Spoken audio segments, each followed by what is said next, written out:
होती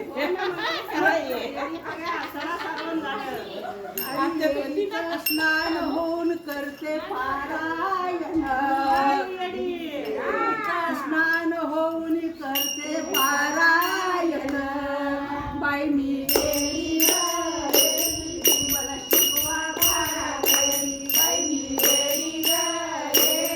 मला शिकवा बाराखडी बाई मी येडी ग मला शिकवा बाराखडी येडीच्या घरी आहे रांगोळीचा थाट